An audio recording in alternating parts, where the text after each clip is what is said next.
All right, we are live. All right. Greetings, greetings. Good afternoon. Good afternoon. Good afternoon. Good afternoon. So good to see everybody here again today for another encouraging, inspiring, and empowering 1 p.m. Bible study. We are so excited about your presence here on today. We have an amazing Bible class for you today. As many of you know, we have been in this awesome, prolific, phenomenal book entitled Songs for Black Lives. Songs for Black Lives by Pastors Gabby and Andrew Joe Wilkes. This is an amazing selection that encourages us when we think about meditation. We don't have to simply buy meditation books or only do book discussions. These authors invite us to think about what are the ways in which the Psalms provide wonderful, wonderful resources for us. We have been in this book. We have been in this book for a few weeks, and so we want to let you know today is our last day in this book. And so when we come back, when we reconvene on January 10th, we're going to have a brand new topic that we're going to discuss. And so please, family, we would ask that you please grab pen and paper. Grab pen and paper because you don't want to miss the wonderful wisdom and insight that we are going to share on today. You don't want to miss it. You don't want to miss it. You don't want to miss it. The particular psalm that we are delving into for today is a psalm that's no stranger to us. This is a psalm that we love, that we have a lot of adoration for. Sometimes I think it's a psalm that's often overlooked. Not a lot of people talk about this psalm, but it's an amazing psalm. So we want to invite your family to journey with us to Psalm 108. That's right. We want to invite you to journey with us to check out Psalm 108. Psalm 108. And for your convenience, we're going to share that particular psalm reading on our screen for you. Psalm 108. And we are reading from the New Revised Standard Version. Psalm 108. A psalm of David, of praise and prayer for victory. My heart is steadfast, O God.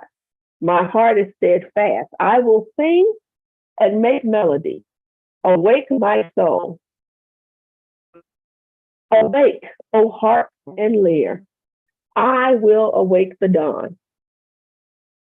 I will give thanks to you, O Lord, among the peoples, and I will sing praises to you among the nations.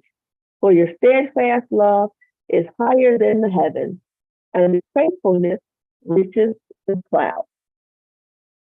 Be exalted, O God, above the heavens, and let your glory be over all the earth.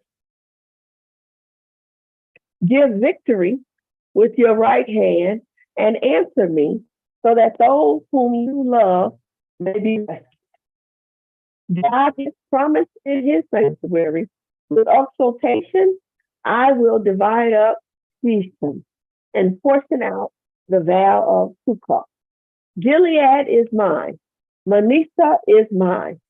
Ephraim is my helmet. Judah is my scepter. Moab is my wash basket.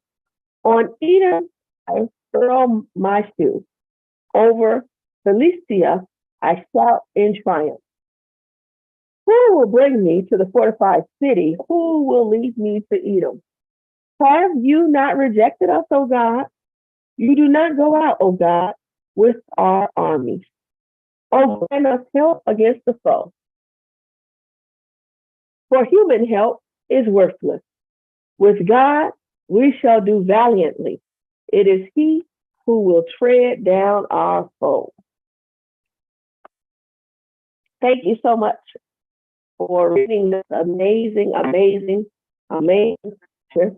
Particular verses that we want to reflect on is verses 1 through 4 in particular. Verses 1 through 4 in particular. My heart is steadfast, O God. My heart is steadfast. I will sing and make melody. Awake my soul. Awake, O harp and lyre. I will awake the dawn. I will give thanks to you, O Lord, among the peoples, and I will sing praises to you among the nations. For your steadfast love is higher than the heavens, and your faithfulness reaches to the clouds.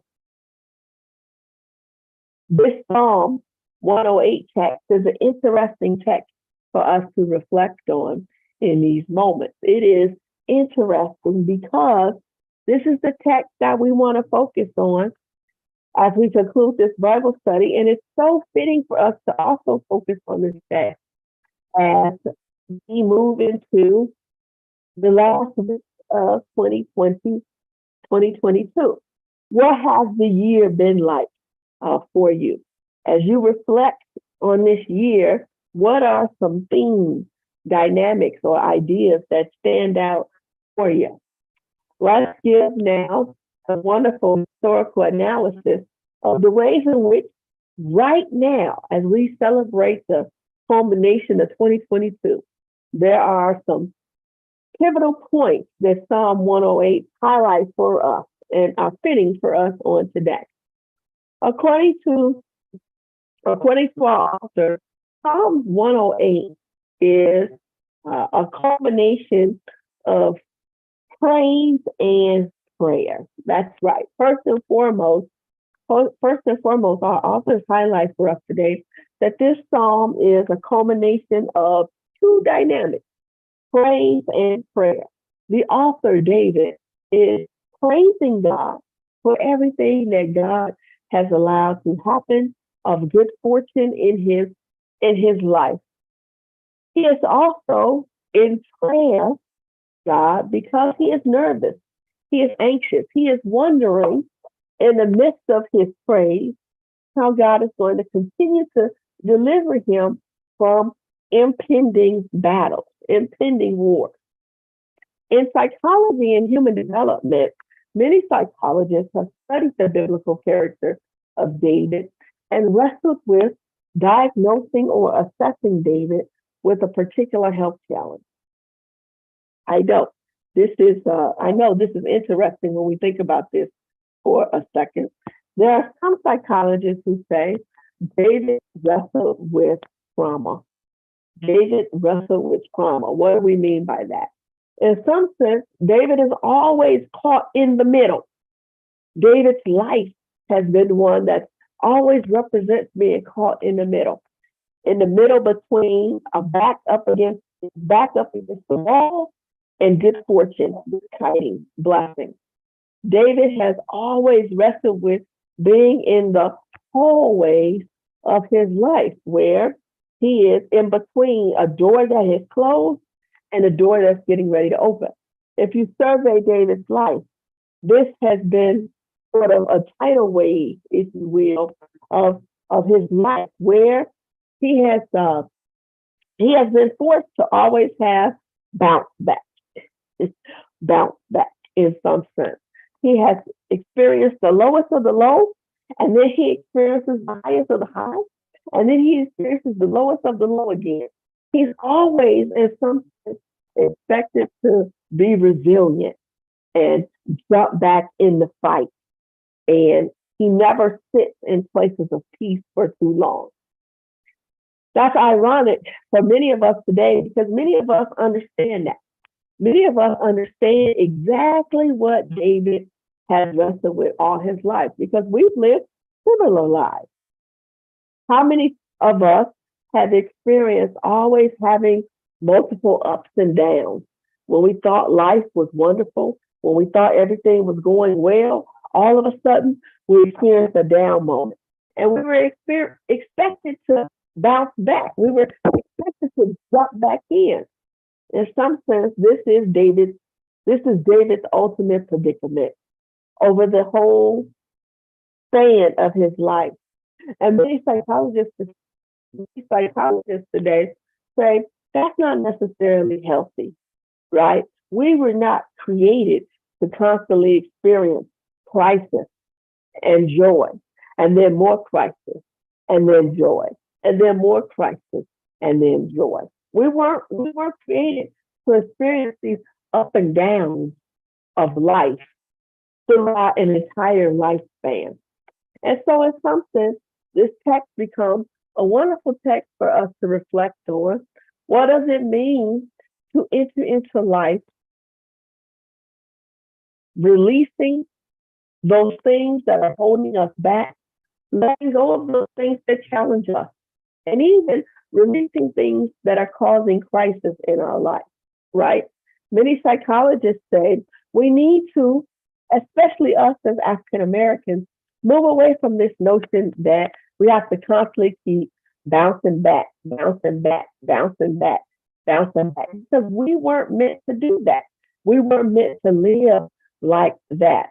And so, how do we take lessons from David? Even lessons that were challenging for him, even his own sense of life's mistakes, and learn from those mistakes and stop those mistakes if they're showing up in our lives. What does it mean to live a life of peace? What does it mean to live a life where maybe we have to break some relationships? Maybe we have to pause with some environment that we continue to go in that don't have our best interests at heart. As we stand on the verge of entering into 2023, what are some ways in which this Psalm 108, finds you in between a hallway in your life between praise and prayer for breakthrough?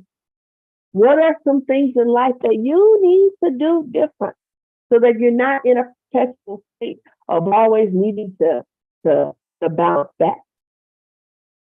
The second learning for us that our authors highlight for us to begin to grapple with is, in some sense, and this is a bit ironic, I'm going to share my screen again so that you can see something particular in this text. The second thing that our authors want us to move more into is this understanding of faithfulness. Faithfulness, faithfulness, faithfulness. Looking at verse 7 in particular, the writer says, God has promised in his sanctuary with exultation, I will divide up Shechem and portion out the vow of Succoth. Gilead is mine, Manasseh is mine, Ephraim is my helmet, Judah is my scepter, Moab is my wash basin, on Edom I earl my shoe, and Philistia I shout in triumph. Our authors want us to examine verses 7 through 9 through the lens of what is not yet occurring, what has not been, but yet that which will occur. And in some sense, our authors highlight, how do we maintain faithfulness for what God is getting ready to do in our lives? So yes, the first point for us to reflect on and remember is, at some point in life, we have to begin to work at making sure we create healthy spaces to live and be, so that we're not constantly having lives that are in a perpetual trauma of needing to be resilient and suffer and then experience joy and then suffer and then experience joy. That is a continued unhealthy cycle. And how do we begin to maneuver in life around shifting some things in our lives so that we can live peaceful lives?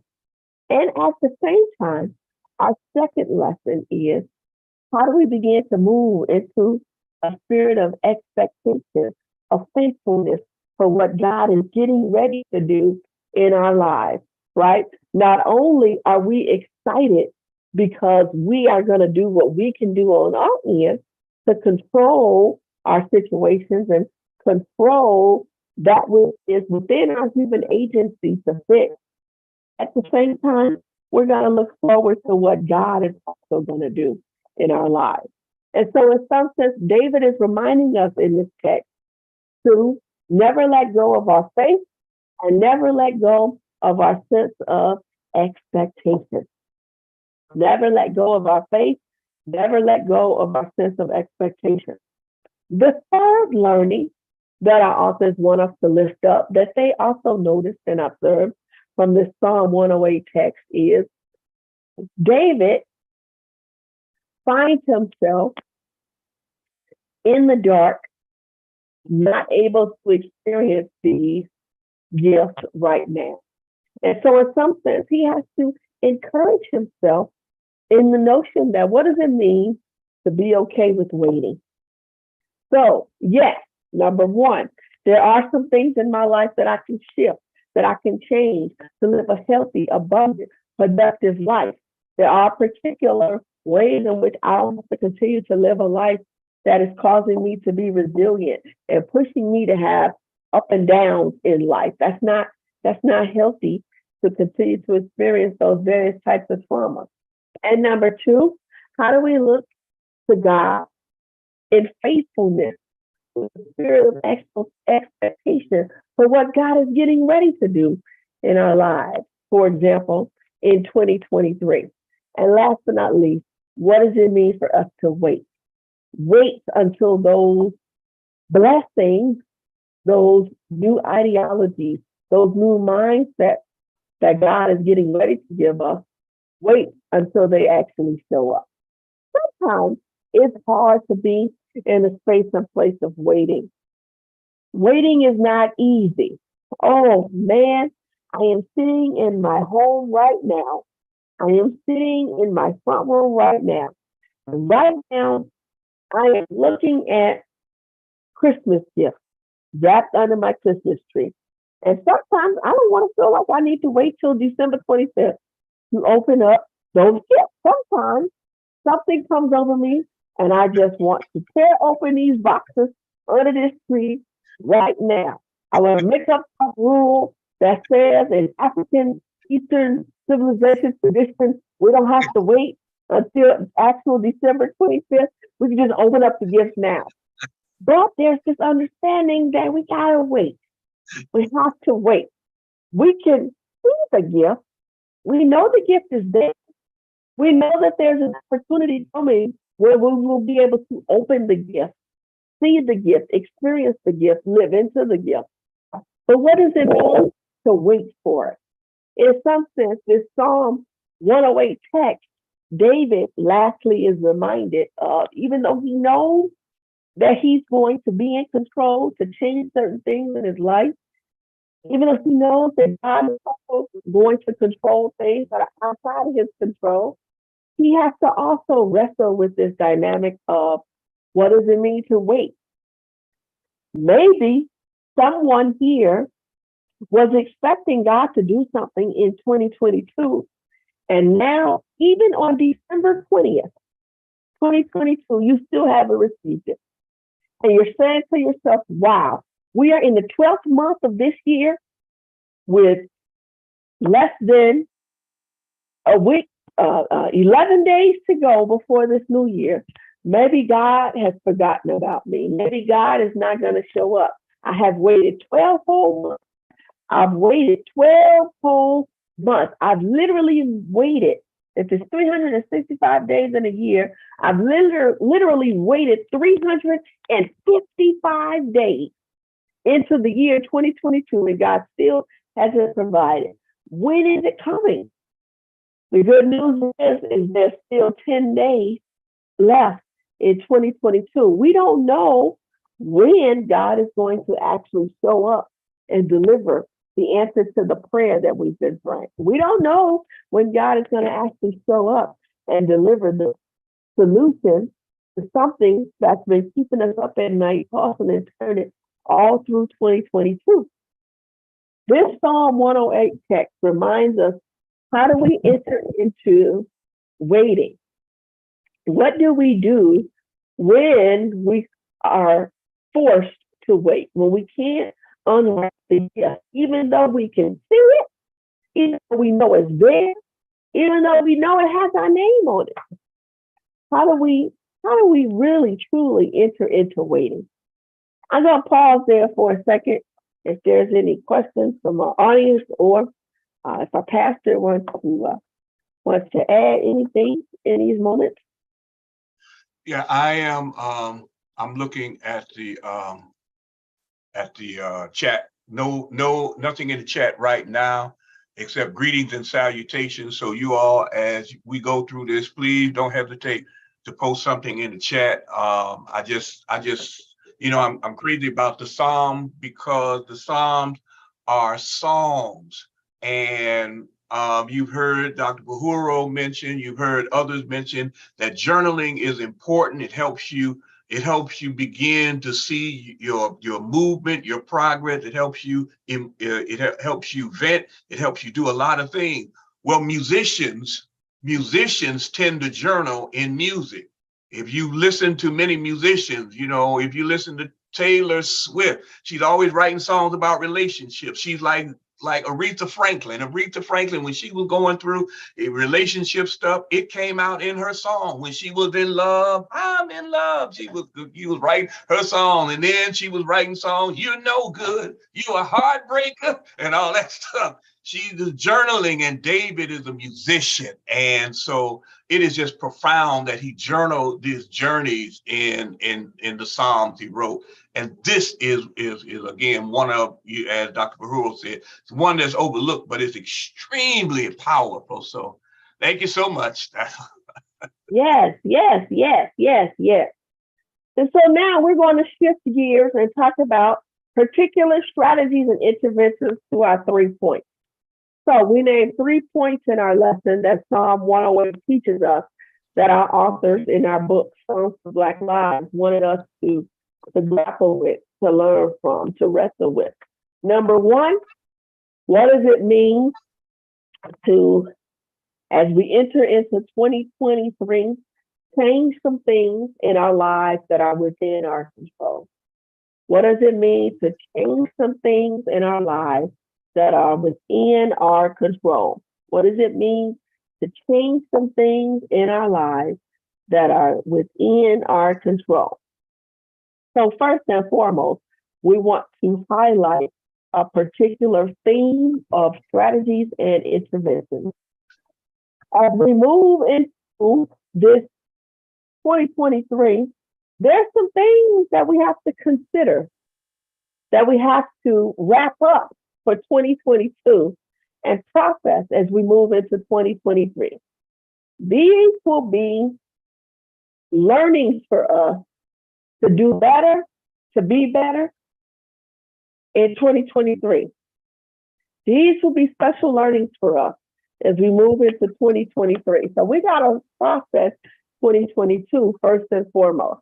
If we want to do the work of what Psalm 108 is inviting us to do, thinking about, hey, how can I live my life in such a way where I am in control and I can shape things differently in my life in 2023? There's certain things that we gotta shift from 2022. First and foremost, as Pastor Jackson said, we gotta journal. So these questions you see on the screen are phenomenal, amazing, reflective points to journal, to consider, to reflect on as we end 2022. So that as we come to answers with these questions, we can live different in 2023. Number 1, what's been hard for you to admit to yourself? What's been hard for you to admit to yourself? What's been hard for you to admit to yourself? What was the hardest thing you said to someone? What was the hardest thing you said to someone? What is different about you from this time last year? What is different about you from this time last year?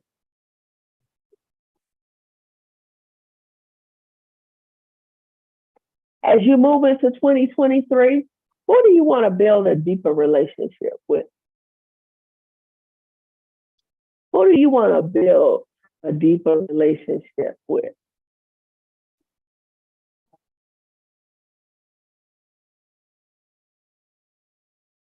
What internal challenge has taught you the most about yourself?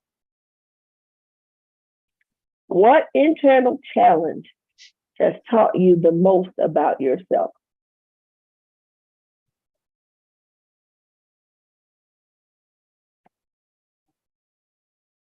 How do you align your behavior with your values? How did you align your behavior with your values?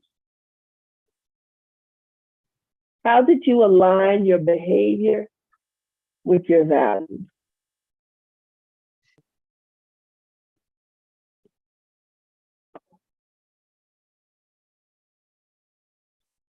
What did you find most challenging to work through this year? What did you find most challenging to work through this year?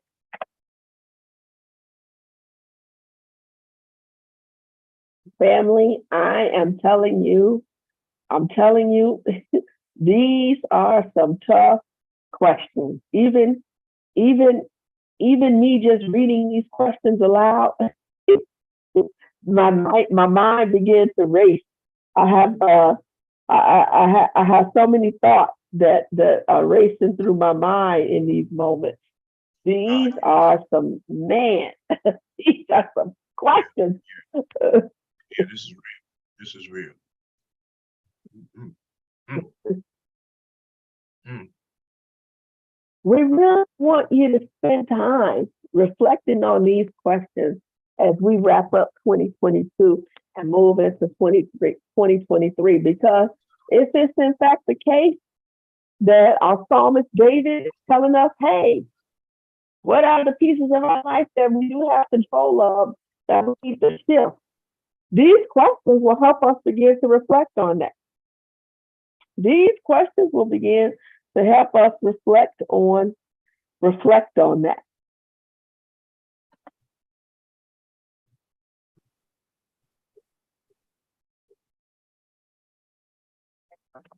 What particular question on this list stands out as the most difficult for you? For me, the particular question that stands out, how do I align my behaviors with my values? How do I align my behaviors with my values? How do I align my behavior with my values? How do I align my behavior with my values? That particular question stands out. That particular question stands out for me. Can I be vulnerable and transparent that I've been wrestling with these questions since last night? My son recently came to Chicago to visit with me for Christmas break. And last night we were sitting playing Uno. My son is dark complected. And I had the movie The Last Dragon in my mind, which you don't know, my favorite character from the movie The Last Dragon. And all of a sudden, I win in this Uno game that my son is highlighting, that he wanted us to play. I'm winning, and I ended up beating him in a round. And after I beat him in a round, I leaned back in my chair and I said, now, who's your master? Now, he proceeds to explain to me. He says, that's a real racist statement you just said there to me. And I said, no, that's a famous line from a movie. I said, ooh, Note to self, you've never seen that movie? While you're out on Christmas break, we're going to watch Last Dragon. And you see that movie. He says, no, that statement you just said was a racist statement. I said, no, son, it's a line from a movie. The Last Dragon, show enough. Show enough would walk around and say to people, who's your master? And he says, but mom, the dynamics of you and me, when you say it to me, it has racist undertones. And I said, what are you talking about? I said, I can't be racist. I'm black.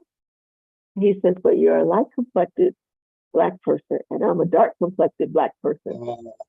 And you have to be, he says, you have to be sensitive to your privilege over me as a light complected person. Now, it was at that moment that I said something to him. And I can't tell you what I said to him. It's inappropriate.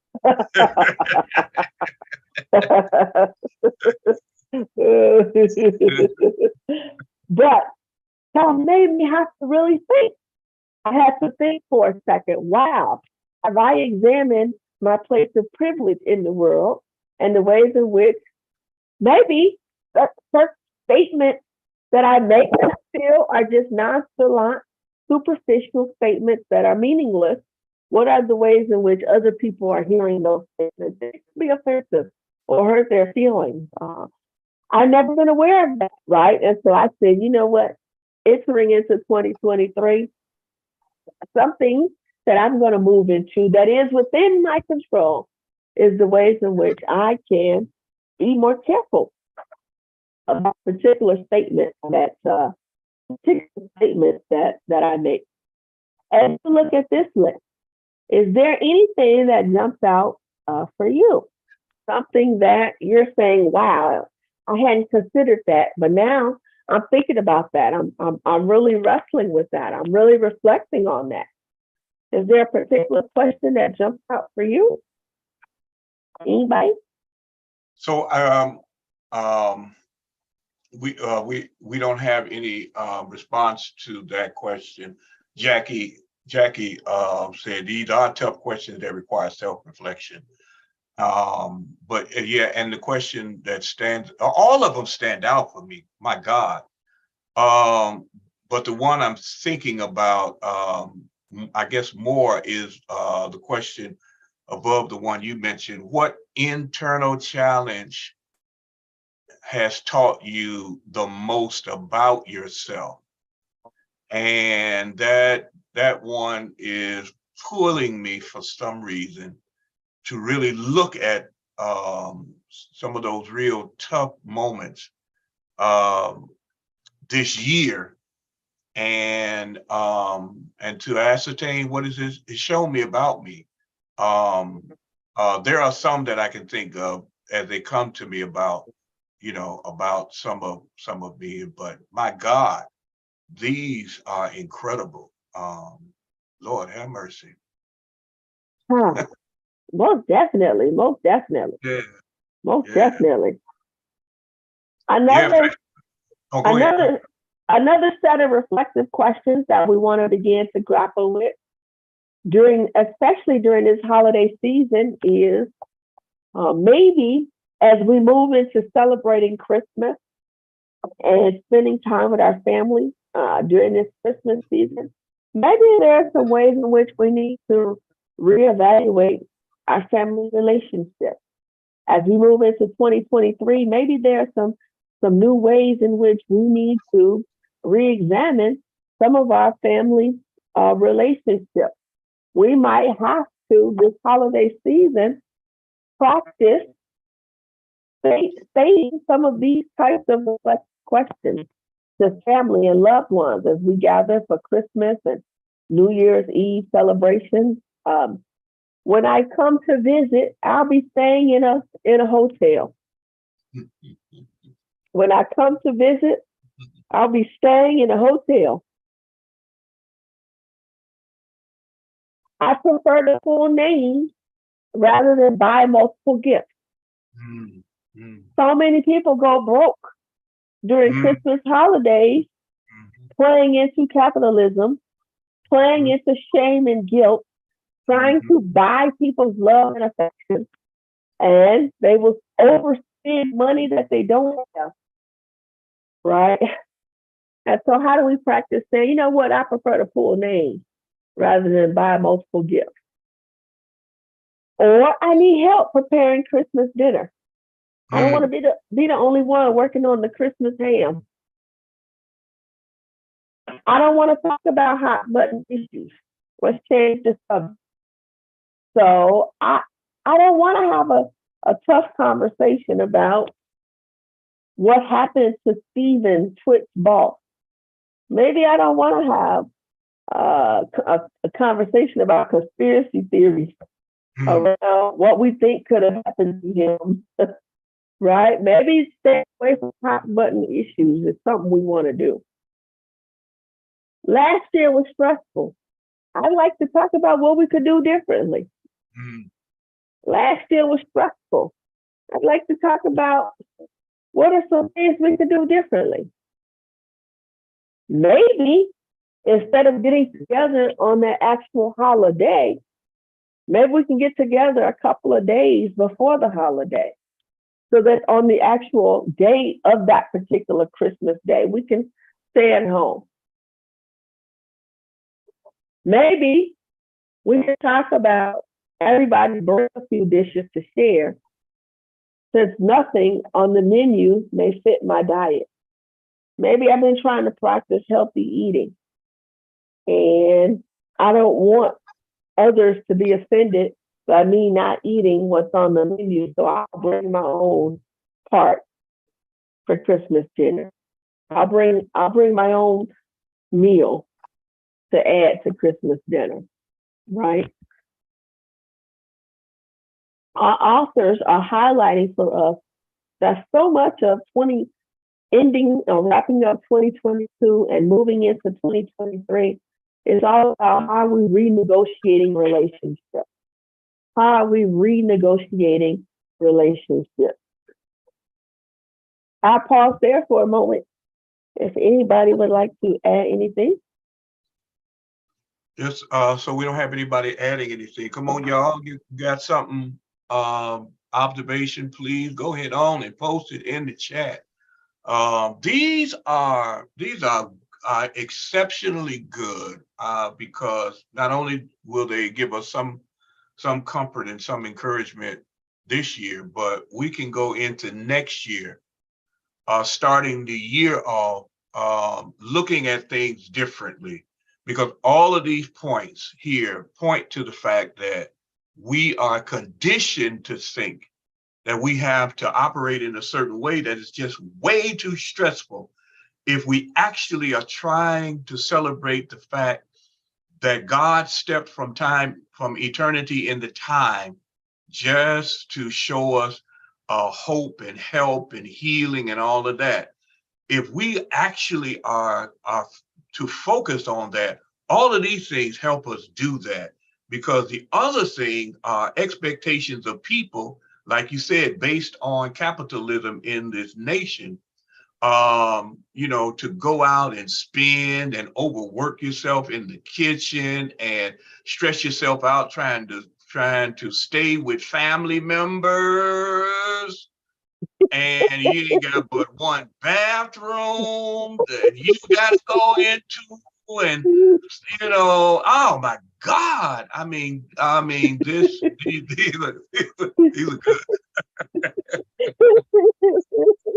Most definitely. Most definitely. Most definitely. Most definitely. Most definitely. Yeah, Oh, Kathleen says boundaries, yes. boundaries. Yes. You hit the nail on the head, Kathleen. Yes, yes, yes. You hit the nail on the head, Kathleen. You hit the nail on the head, Kathleen. Thank you for naming that. Thank you, thank you, thank you for Mhm, naming that. mhm, So, in some sense, how do we enter into 2023 now?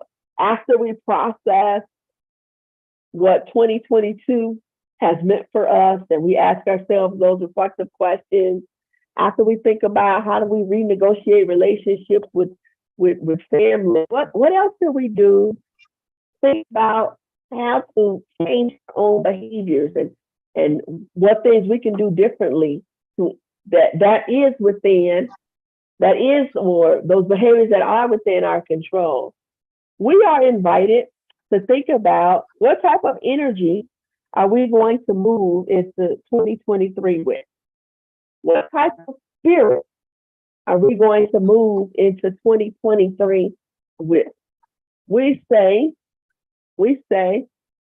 there are some things within our control. Psalms 108 teaches us that, there are some things that we do have within our control. Yes, we're waiting for God to show up in our lives.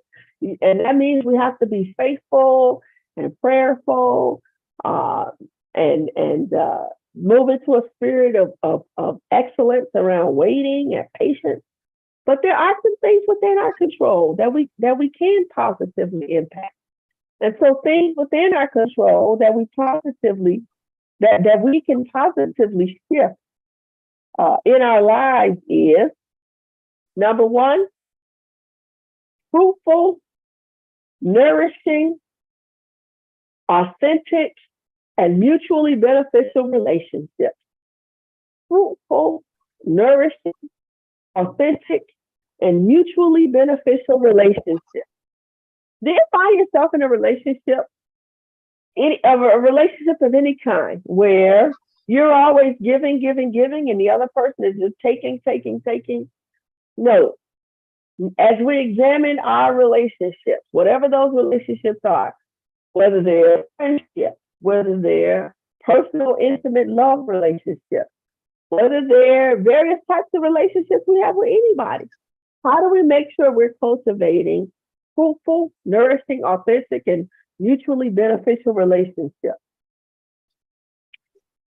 How do we move into asking even when I'm afraid of hearing no?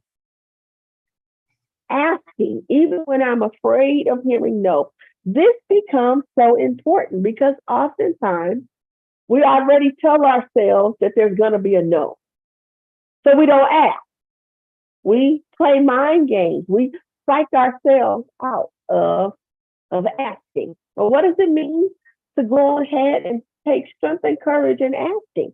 Because you never know. There might be a yes on the other side. There may not be a no. There might be a yes on the other side. Betting on myself. Betting on myself. We take many bets. We depend on our jobs. We depend on institutions. We depend on people. But what about depending on yourself and believing in yourself? What about betting on yourself? Living my values. Living my values. That's really hard to do. As we mentioned earlier, sometimes we know our values, but we just haven't lived into our values. How do we learn to live into our values? What does it look like to give ourselves pep talks? One of the greatest psychological strategies one could entertain is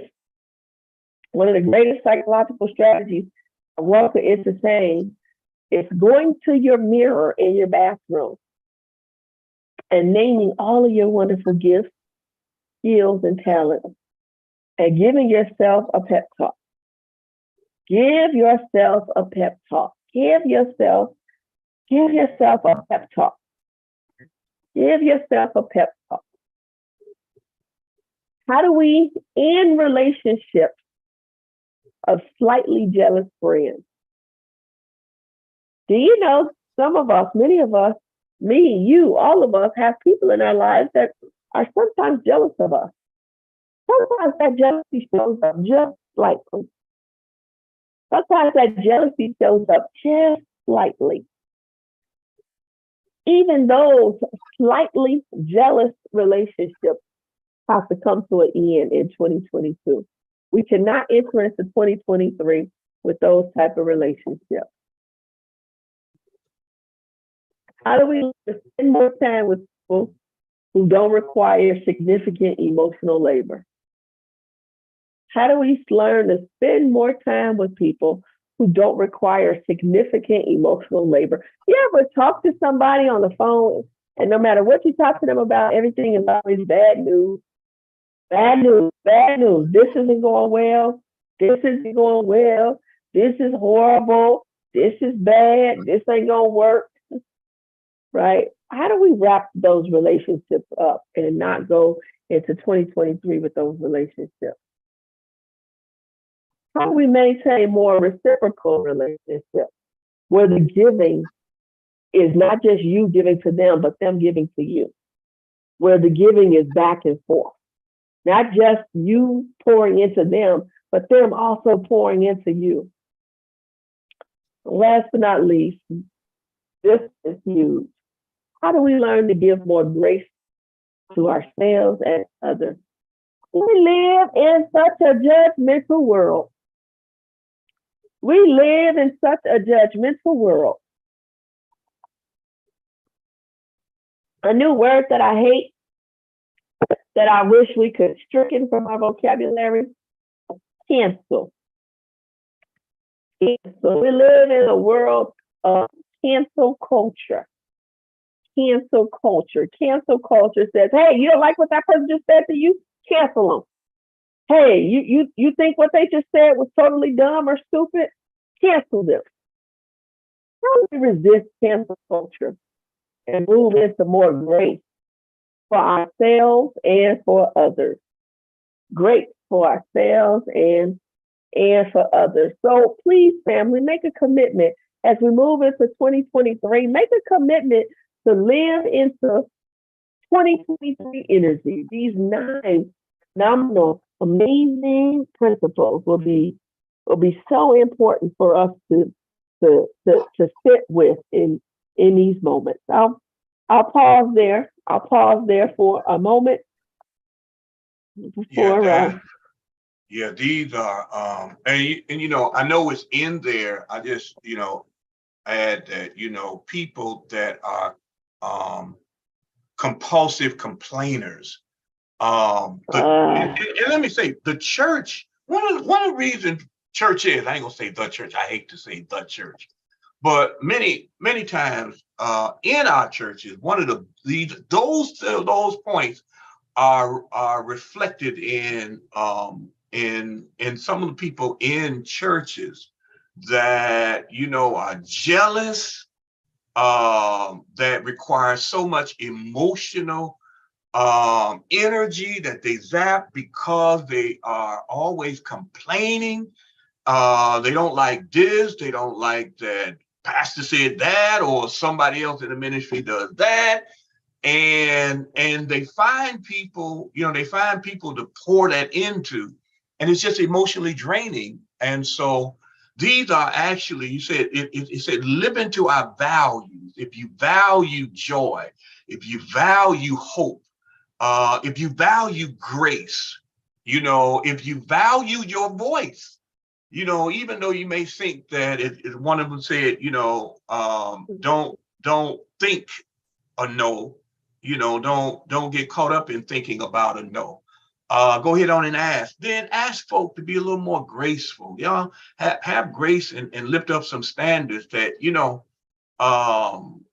other words, to create an environment where things can happen because of the people's joy and expectation. So these are good. I'm gonna take these and we're gonna find a way to put them together and use them in ministries, as kind of a standard for us to begin to look at. Because the first set asked you to look at how the years change you, what this or that. It looked at the youth, and then these others looked at these others look at our interactions with one another. These are good. We've got several comments that were lifted up. Jeanette said, and looking at the weather predictions, people gonna go into people's houses. Those folk need to invest in a generator. You will have folk over, and with the weather like it is, and something happened, you got to be ready for it. And I just put in there, or just cancel the gathering altogether. Because if the weather predictions, I like that. Why have people come out in some very horrible weather, just That's it. That's it. yeah, do something else.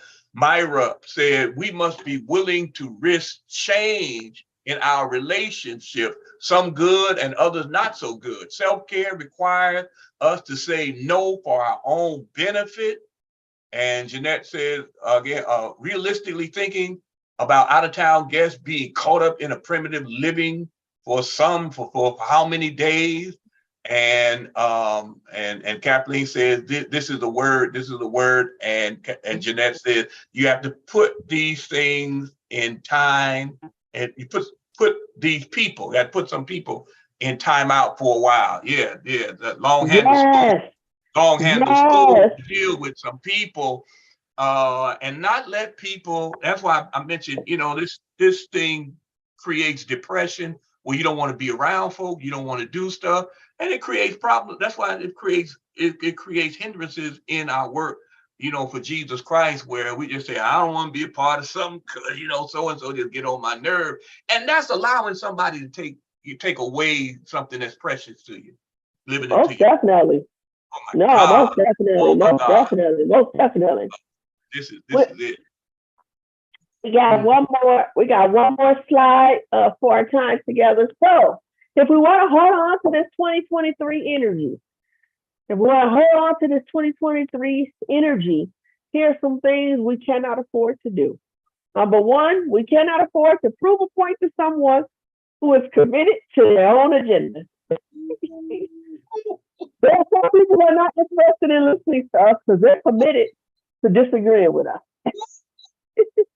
There are some people who are committed to disagreeing. You can say to them, the sky is blue. And they're going to say, nope, no, it's not. Nope, no, it's not. Because they're just committed to disagreeing with you, right? And so how do we resist spending energy on those type of people and let go? 2023 energy means I can't afford to spend energy on proving a point to someone who's committed to their own agenda. Number two, we cannot afford to change who we are to fit everything that other people want us to be. My God. So much of our American culture, Western civilization, white supremacy forces us to change who we are to fit into the larger society. What does it mean to be your authentic, genuine self?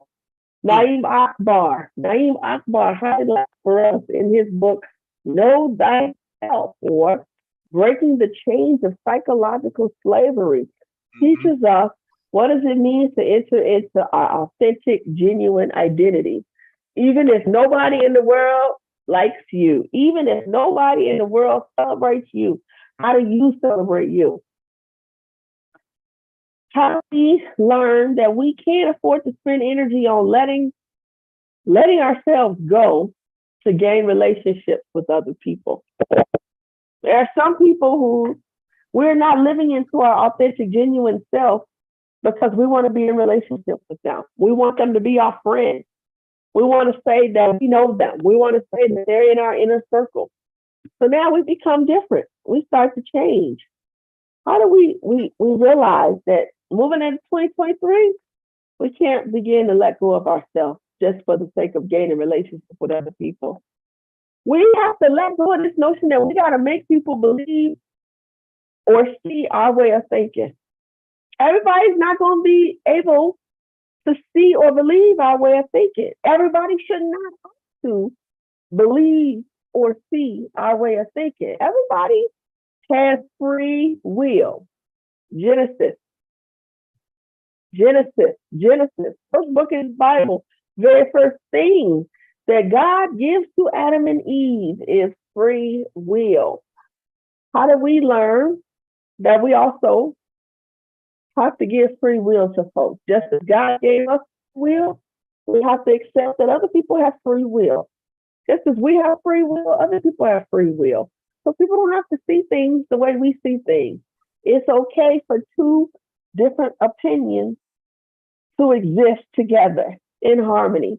Two different opinions and perspectives can coexist together in harmony. How do we commit to understanding that we don't have to convince people to change when they have clearly stated that they aren't interested in changing. How do we resist the urge to spend our energy on changing folks who have clearly stated that they are interested in changing?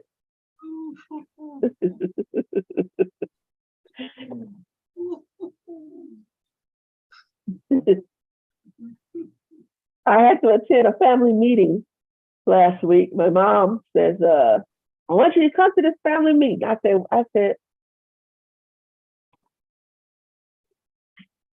why do I have to come to this family meeting? She said, because your brother is shacking. Your little brother is shacking with a girl. They have no intentions of getting married. And I don't know why they're deciding to live together. They're shacking. And as the clergy of the family, you have to get him together and tell him the error of his ways. I said, thanks, Mom. I said, thank you. Okay. All right. So I called my little brother and I said, well, I hate to tell you that you're going to go to hell when you die. He said, why? I said, because you're shocking and your mother doesn't want you shocking. And he just dropped his head and started laughing. Right? Right? And so I went back and I told my mom, I said, Mom, he's going to do this. She said, it's not right. I said, but he's going to do this. He's committed. He is committed. He's committed to living with this young lady. He's going to do this. He's not going to change. And she said, well, we just got to keep talking to him, letting them know that this is not right. Right? And so how do we begin? How do we begin to let go of trying to convince people to change if they're not interested in changing? If they're not interested in changing, what does it mean to let that go in 2023? Let that go. If they are interested in changing, cool. But if they're not interested in changing, we gotta let things go. We gotta just let it go. And last but not least, things we can't afford to spend our energy on is trying to figure out why somebody doesn't understand you when you've been clear. Oh my God. God. Oh my God. So 2023, you got to let go and try to figure out what will this person understand. I said this person is clear. I said it in English. I said it in Spanish. I use sign language to say it. I wrote it down. I took a picture of it. I mailed them a letter on it. I posted it on Facebook for them to see. They still don't understand. So how do we let go of that? How do we let go of trying to figure out why somebody doesn't understand when you've been totally clear, when you've been totally clear with them? Family. We thank you. We thank you. We thank you. We thank you. We thank you. We thank you. We thank you. We send you into 2023 with all the wonderful spirit and energy of these points.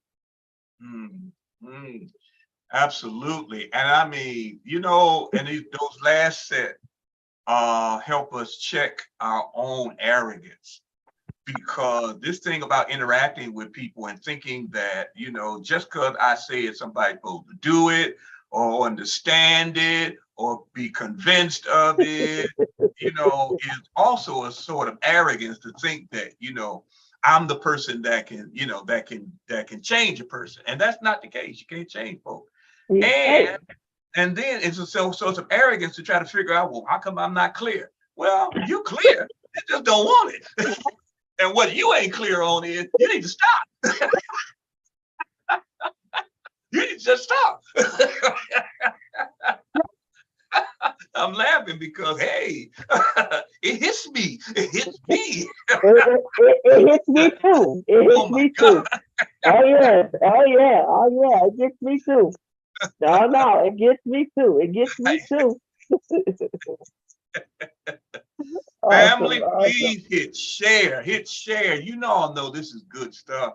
So hit share. We're gonna resume January 10th. We're gonna take a 2-week break and resume on January 10th. Want you to enjoy the holiday. Want you to be your authentic self during the holiday. Want you to be at peace during the holiday. Want you to have wholeness and wellness during the holiday. Want you to have joy during the holiday. Want you to know hope during this holiday and want you to know that you have been loved, that God loves you. And let that be the settling of it, that you are in tune with you. You live your values. You know your life has purpose. So please, please, please, please be your authentic self. And so God bless you. And we will see you on January 10th. And as far as Bible class, we'll see you at some of the services in between there.